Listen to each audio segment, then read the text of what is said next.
आगामी हरियाणा विधानसभा चुनावों के लिए कांग्रेस और आम आदमी पार्टी के बीच गठबंधन पर बातचीत का कोई नतीजा नहीं निकल सका।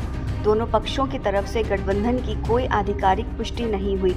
जब 20 उम्मीदवारों की पहली सूची जारी की आम आदमी पार्टी ने और ऐलान किया कि वो देर शाम तक बाकी और 70 उम्मीदवारों की सूची जारी कर देगी, तो उसके बाद ये बात साफ हो गई कि दोनों में मतभेद है। खबरों के अनुसार आप कांग्रेस के साथ सीट बंटवारे के समझौते के तहत 10 सीटों की मांग कर रही थी, तो दूसरी तरफ कांग्रेस ने पहले ही 2 अलग अलग सूचियों में 41 उम्मीदवारों के नाम जारी कर दिए और बाकी के नाम भी जल्द ही जारी होने की उम्मीद है। 5 अक्टूबर को होने वाले चुनावों के लिए नामांकन दाखिल करने की आखिरी तारीख 12 सितंबर है। आप हरियाणा के संयोजक सुशील गुप्ता के बयान से गठबंधन को लेकर असमंजस की स्थिति और स्पष्ट हो गई है। उन्होंने कहा कि वो इस आरोप प्रत्यारोप की राजनीति में नहीं पड़ना चाहते कि गठबंधन वार्ता क्यों नहीं हो पाई और पार्टी ने इंतजार किया लेकिन आखिरकार अकेले चुनाव लड़ने का फैसला ले लिया। उन्होंने आगे कहा कि हम हरियाणा में बदलाव लाने की लड़ाई लड़ रहे हैं। नामांकन के लिए केवल 3 दिन ही बचे हैं। हमें इस समय सीमा के भीतर अपने उम्मीदवारों की घोषणा करनी है और सभी कार्यकर्ता पूरी तरह से तैयार हैं।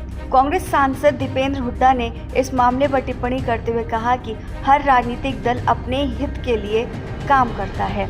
आप और कांग्रेस दोनों ने अलग होने से पहले इंडिया गठबंधन के हिस्से के रूप में हरियाणा और अन्य राज्यों में एक साथ लोकसभा चुनाव लड़ा था।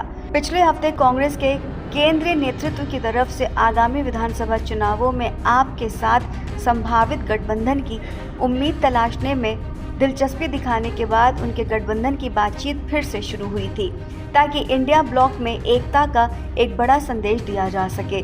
कांग्रेस को उम्मीद थी कि अगले साल फरवरी में होने वाले दिल्ली विधानसभा चुनावों में आप भी इसी तरह की उम्मीद करेगी। मीडिया रिपोर्ट्स के अनुसार आम आदमी पार्टी 90 सदस्यीय विधानसभा में 10 सीटों की मांग कर रही थी। हालांकि जैसे ही कांग्रेस ने संभावित गठबंधन के बारे में चर्चा शुरू की, ये एक बड़े विवाद में बदल गया।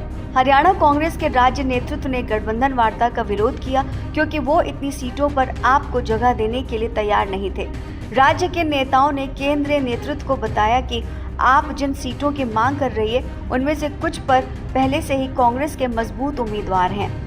हरियाणा के पूर्व मुख्यमंत्री भूपेंद्र सिंह हुड्डा समेत अन्य नेताओं ने कथित तौर पर आपके साथ किसी भी सीट बंटवारे के समझौते का विरोध किया। हुड्डा कथित तौर पर दिल्ली में इस मामले पर आयोजित पार्टी की एक बैठक से ही बाहर चले गए। उनका कहना था कि लोकसभा चुनावों में अपने प्रदर्शन के आधार पर कांग्रेस हरियाणा में अपने दमखम पर चुनाव लड़ने और जीतने में सक्षम है। इसके अलावा और नेताओं का ये भी मानना था कि गठबंधन से कांग्रेस को कुछ भी हासिल नहीं होगा क्योंकि आपका हरियाणा में कोई मतदाता आधार नहीं है। इसके बजाय स्थानीय कांग्रेस नेताओं को चिंता थी कि गठबंधन से आपको एक मंच मिल सकता है और क्षेत्र में अपनी स्थिति मजबूत करने में मदद मिलेगी।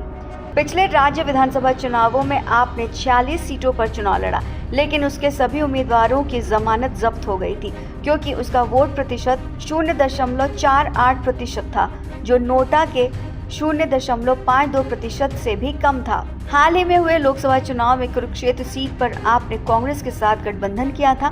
हालांकि आपके सुशील गुप्ता भाजपा के नवीन जिंदल से 29,021 वोटों से हार गए और उन्हें सिर्फ 3.94% वोट ही मिले थे। कांग्रेस नेताओं ने आपके अधिक वोट शेयर का श्रेय स्थानीय पार्टी कार्यकर्ताओं को दिया और तर्क दिया कि अगर वो चुनाव लड़ते तो वो सीट जीत जाते। इस बीच आपकी पहली सूची में अनुराग ढांडा और वरिष्ठ नेता शामिल हैं जो कैथल जिले के कलायत से चुनाव लड़ेंगे और कुलदीप गदराना वो डबवाली में जननायक जनता पार्टी से दिग्विजय चौटाला के खिलाफ चुनाव लड़ेंगे।